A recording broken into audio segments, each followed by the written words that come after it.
You touched on Looni, and I would love for you to share more about what Looni is and your mission behind Looni, because it stands apart from the rest in a really powerful way. Like you, I've worked in the editorial industry and I've tested many products, and I'm very conscious of what I put on and in my body. And I think Looni is something incredibly powerful. So share what Looni is and what your mission is behind it as well. Looni is a hormonal health and wellness company. Our mission is to elevate the menstrual cycle and demystify hormonal health. I've shared the backstory as somebody that struggled with endometriosis for many years, and not just painful periods in the sense of menstrual cramps, but also debilitatingly low moods. I've never been officially diagnosed with PMDD, but I am almost positive that I do have it. And that, for anyone that doesn't know, that's premenstrual dysphoric disorder, which whereby you experience incredibly low moods in the luteal phase in the lead up to your menses. And that has always been the case for me. And I think one of the issues is that we've just normalized all of these different issues that arise from a hormonal imbalance. So this journey has inspired me to develop products to help support people with their cycles. And we currently have one product in market, which is our balance beam, which you alluded to before.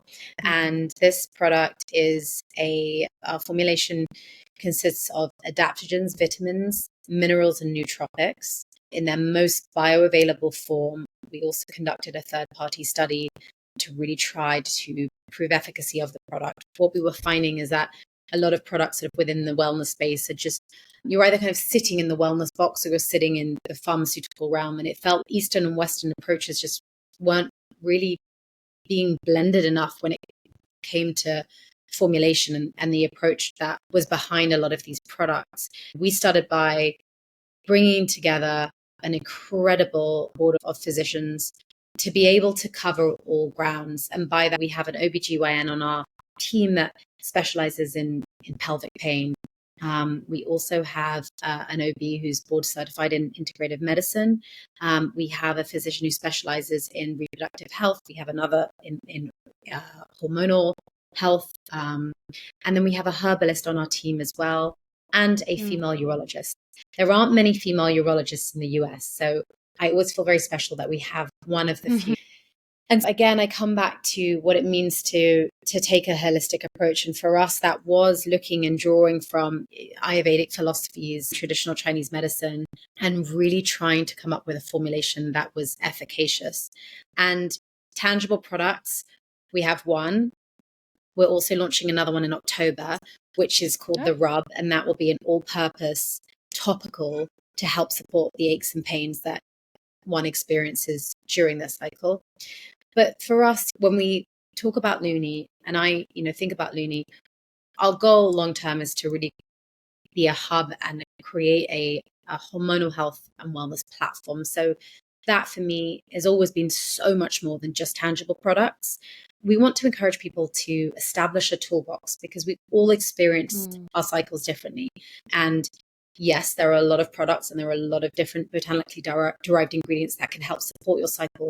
But there are a lot of other things that we can and should be doing when we're experiencing imbalances. Community is certainly one of those pillars.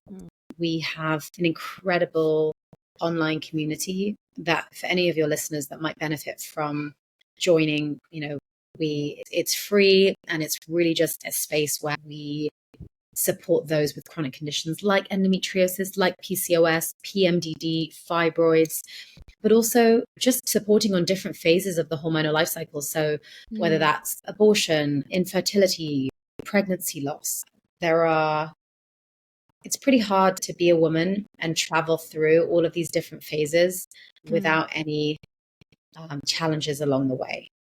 And I think for a long time we have been suffering in silence. And I think community is such an important part of healing and supporting oneself. A lot of us try to get therapy when we can. Therapy can be expensive. Some people can't afford it. And I just cannot stress enough how important community is. And I really believe community should be prescribed. It's another solution to managing your hormonal health. And I say that as somebody that had not just a really challenging time with my epilepsy, with endometriosis, but also went on to really struggle with fertility and pregnancy loss. And that's when I started this community. I started the community without thinking about Looni. It was purely personal. Oh, wow. Yeah. Your story there is really powerful. Dive deeper into your journey with pregnancy loss, because your resiliency and just your hope and your healing is really inspiring. It's so interesting. And again, I come back to that point that we're discussing about turning what can feel like your darkest days into something light. And I don't want to say that sense that I don't still struggle with my health, because I do. And I now am very fortunate enough to have a small child, and he is 15 months. And I longed for this for so long, but for someone with epilepsy, it's constantly challenging, because getting enough sleep is just not something that is always possible.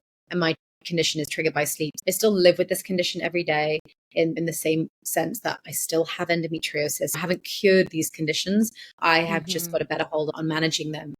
But I was longing for a child for a long time. I went through quite a long phase of also having to get my partner on board, which I know can be quite common. And I knew he'd get there, but it took a while. And I think that was really challenging as someone with endometriosis, because I kept thinking, or knowing time was of the essence, and being worried that I would have a challenging journey, which I did. And the first time I got pregnant, I had an ectopic pregnancy, which, for your listeners that don't know what an ectopic pregnancy is, it's where the fetus begins to develop in the fallopian tube, and doesn't travel down to the womb or to the uterus. And therefore it's not a viable pregnancy. And, it can rupture, which can be fatal. So it's, incredibly dangerous. I think it's one of the leading causes of death in pregnancy. And there's very little awareness about it. It can be really hard to spot unless you're having a scan, which a lot of people don't have early scans. And in my case, I was experiencing some spotting. I went to urgent care in the UK, and they actually sent me away. Because I said to them, "Do you think I'm having an ectopic?" And I remember them saying, "If you were experiencing an ectopic pregnancy, you would be incredibly sick right now." And I ended up going for a scan the following day. And that was within that first 5 minutes of the scan. She said, because I just remember I remember seeing the baby in the heartbeat and being so confused, because I was seeing on the screen, and she just said, "This is sitting in your fallopian tube and this could rupture at any moment." And I was having emergency surgery. 35 minutes later, I was rushed to hospital. The whole thing was incredibly traumatic, and it was just so hard for my body and mind, which I think is something people often talk about in regards to pregnancy loss, to catch up with each other. But I lost a fallopian tube, which was also terrifying, because anything that was going to decrease my chances of becoming a mother. However, you can get pregnant with one tube, which I then did. I lost another baby just through a miscarriage. And it was a really rough journey, to speak candidly on it. It was some of the darkest moments of my life. I really felt this feeling of, I don't want to be here unless I can be a mother. And I think to many people that probably will sound quite extreme or quite intense, but that's how deep my personal longing was. Really just felt just this deep yearning to become a mother. And that journey was just so scary. It's so strange to feel like you don't have any control over it, because most things in life we do have some control. And this particular journey is something that I think women really struggle with, because it's just a loss of control, total loss of control. It really teaches you to surrender to what is, and not from a place of bypassing, but you really have to lean in and feel your way through it. And I'm curious, you touch on that you have this toolbox of all these modalities and everything. I'm curious, tangibly or maybe energetically, what really helped you push through those dark days and really hold on to the hope throughout healing? I think community, and I loop back to that point because that's where we branched off from, but that taught me the power of community. I had set up a community for women and mothers of children with epilepsy many years ago. And I really have a love for community building. clearly. I had seen and experienced it there. So I knew it worked.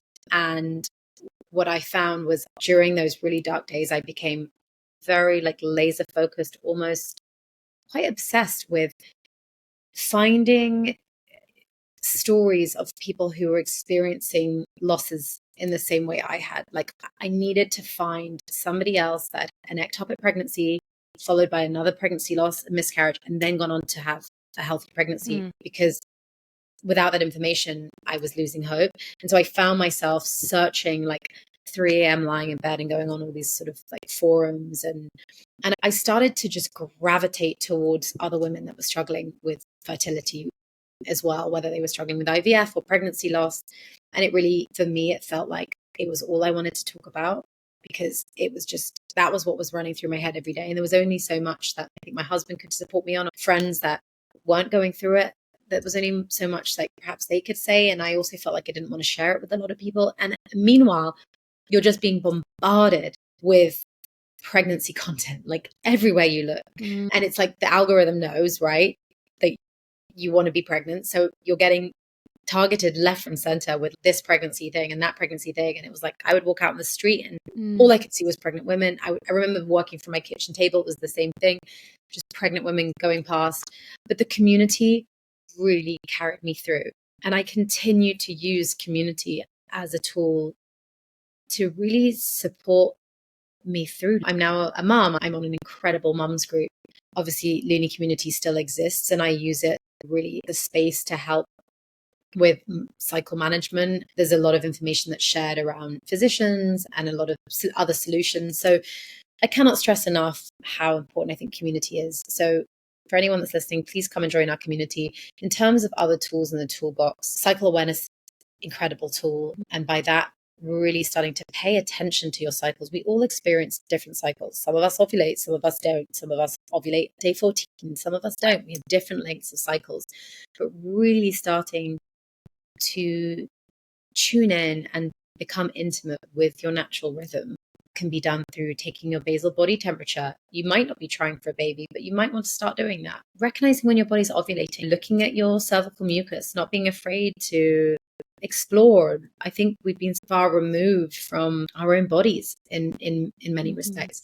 Getting more intimate with your menstrual blood. Your menstrual blood can tell you a lot. Starting to look at what color your blood is at which phase and how you feel. I think that's such an important one. And the next one I will say is cycle syncing. And so that is really catering your nutrition to the phase of your cycle to optimize your hormonal health. Similarly with movement as well. And I come back to the point about like body listening with movement, because I used to be one of those crazy people who would try and run 5 miles like 3 days before my menses.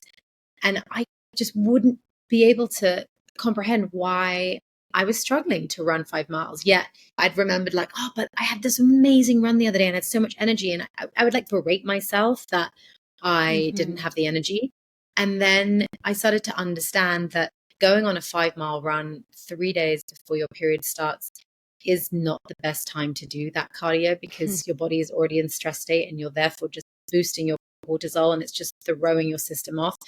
And I think, of course, you can find all of this information online now. There's so many incredible places and platforms that offer it. We have a lot of it on our social as well. But what I think should underscore all of these points that I'm making is, had I have been listening to my body, I would have felt that my body was telling me not to run 5 miles. My body felt like a stretch and something restorative. And so again, I encourage people, become intimate with your cycles, with your energy flow.